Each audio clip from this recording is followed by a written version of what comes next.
Assalamualaikum warahmatullahi wabarakatuh. Perkenalkan, nama saya Sela Liliana Tunggadewi. Di sini saya akan menjelaskan mengenai tafsir ayat-ayat manusia sebagai makhluk individu. Yang pertama yaitu tafsir tentang produksi dan reproduksi manusia dalam Al-Quran yang tertera di Quran Surat Al-Mu'minun ayat 12 sampai 14. Bismillahirrahmanirrahim. Walaqad khalaqnal insana min sulalatin min tin, tsumma ja'alnahu nutfatan fi qararin makin, tsumma khalaqnal nutfata 'alaqatan fa khalaqnal 'alaqata mudghatan fa khalaqnal mudghata idhaman fakasawna idhaman lahma tsumma ansha'nahu khalqan akhara fatabarakallahu ahsanul khaliqin. Dan sesungguhnya kami telah menciptakan manusia dari suatu saripati berasal dari tanah.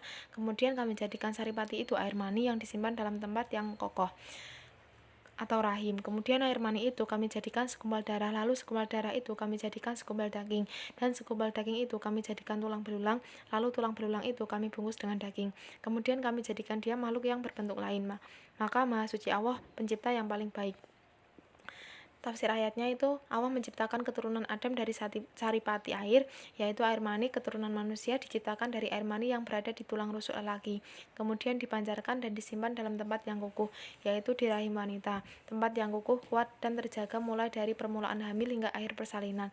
Selanjutnya Allah Subhanahu wa Ta'ala mengubah nutfah yang merupakan campuran antara air mani lelaki dan perempuan menjadi alaqah, yaitu gumpalan darah. Kemudian Allah Subhanahu wa Ta'ala merubahnya menjadi gumpalan daging seukuran daging yang dikunyah tanpa bentuk dan rancangan.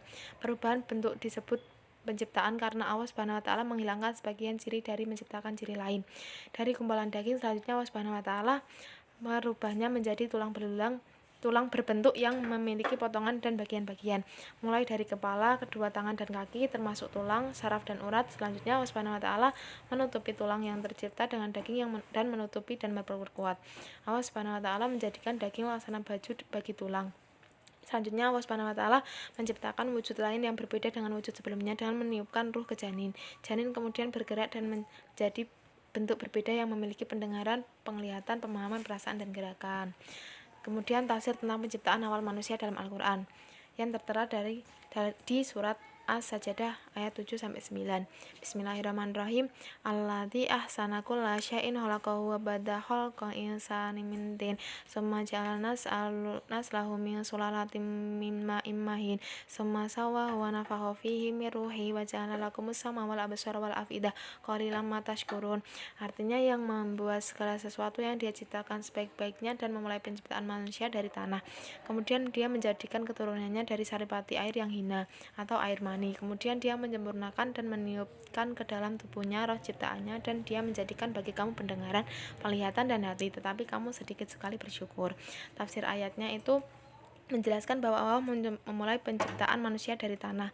Menurut Syed Qutb, ini dapat juga dipahami dalam arti tanah adalah permulaan atau tahapannya yang pertama. Ayat ini tidak menjelaskan berapa tahap yang dilalui manusia sesudah tahap tanah itu. Tidak juga dijelaskan berapa jauh dan berapa lamanya.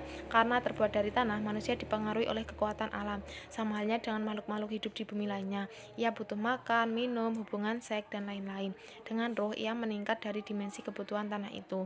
Walau ia tidak dapat, bahkan tidak boleh melepaskannya, karena tanah adalah bagian dari substansi kejadiannya. Ruh pun memiliki kebutuhan-kebutuhan agar dapat menghiasi manusia. Dengan ruh, manusia diantar menuju tujuan non-materi yang tidak dapat diukur di laboratorium, tidak juga dikenal oleh alam materi. Dimensi spiritual inilah yang mengantar manusia untuk cenderung kepada keindahan, pengorbanan, kesetiaan, pemujaan, dan lain-lain. Selanjutnya yaitu tafsir tentang hikmah diciptakannya manusia dalam surat Al-Baqarah ayat 30. Bismillahirrahmanirrahim. Wa id qala rabbuka lil malaikati inni ja'ilun fil ardi khalifah qalu anta ja'alu fiha may yufsidu fiha wa yasfiku dima wa nahnu nusabbihu bihamdika wa nuqaddisu lak qala inni a'lamu ma la ta'lamun. Artinya, ingatlah ketika Tuhanmu berfirman kepada para malaikat, sesungguhnya aku hendak menjadikan seorang khalifah di muka bumi. Mereka berkata, mengapa engkau hendak menjadikan khalifah di bumi itu orang yang akan membuat kerusakan padanya dan akan menumpahkan darah, padahal kami senantiasa bertasbih dengan memuji engkau dan maha suci engkau. Tuhan berfirman, sesungguhnya aku mengetahui apa yang tidak kamu ketahui. Tafsir ayatnya adalah, ingatlah ketika Tuhanmu berfirman kepada para malaikat. Ingatlah wahai Muhammad ketika Tuhanmu berfirman kepada malaikat, dan kisahkanlah kepada kaummu tentang hal itu. Sesungguhnya aku hendak menjadikan khalifah di muka bumi, mengadakan dan menciptakan di bumi khalifah untuk melaksanakan segenap hukumku, yaitu Adam atau suatu kaum sebagian menjadi khalifah atas sebagian lainnya, dalam kurun demi kurun, masa demi masa, dan generasi demi generasi. Mereka berkata, mengapa engkau hendak menjadikan khalifah di bumi itu orang yang akan membuat kerusakan padanya? Mereka berkata dengan heran, bagaimana engkau menjadikan mereka khalifah? Karena di antara mereka ada yang membuat kerusakan di bumi dengan maksiat, dan menumpahkan darah, mengalirkan darah dengan kekejian dan perseteruan. Padahal kami senantiasa bertasbih dengan memuji engkau. Kami senantiasa menyucikan engkau seraya memujimu dan mensucikan engkau. Kami mengagungkan perintahmu dan menyucikan namamu dari tuduhan orang-orang kafir yang dialamatkan kepadamu. Tuhan berfirman, sesungguhnya aku mengetahui apa yang tidak kamu ketahui. Maksudnya, aku tahu kemaslahatan yang menurut kalian itu tersembunyi. Bagiku, hikmah penciptaan makhluk tidak diketahui oleh malaikat. Nah, pelajarannya, sebagian ulama berkata bahwa pada pemberitahuan Allah kepada malaikat tentang penciptaan Adam dan pengangkatannya sebagai khalifah di bumi, terdapat pendidikan untuk segenap hambanya bagaimana bermusyawarah dalam berbagai masalah sebelum melaksanakannya. Hikmah dijadikan Adam sebagai khalifah di bumi adalah menjadi rahmat bagi seluruh hambanya, bukan untuk merendahkan Allah, sebab manusia tidak ada mampu menyampaikan perintah dan larangan bagi Allah tanpa adanya perantara, tidak juga dengan perantara malaikat. Oleh karena itu, di antara rahmat, anugerah, dan kebaikan Allah adalah diutusnya para rasul dari golongan manusia. Al-Hafiz Ibnu Katsir menyatakan bahwa perkataan malaikat, mengapa engkau hendak menjadikan khalifah di bumi, itu orang yang akan membuat kerusakan padanya, bukanlah untuk membantah Allah atau juga karena iri pada Adam, namun lebih kepada pertanyaan, pemberitahuan, dan eksplorasi hikmah tentang hal itu. Mereka seakan-akan berkata, apa hikmah diciptakan manusia, padahal sebagian mereka membuat kerusakan di bumi.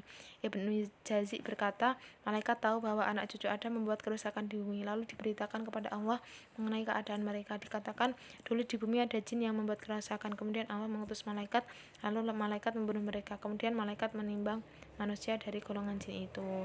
Sekian dari saya, terima kasih. Wassalamualaikum warahmatullahi wabarakatuh.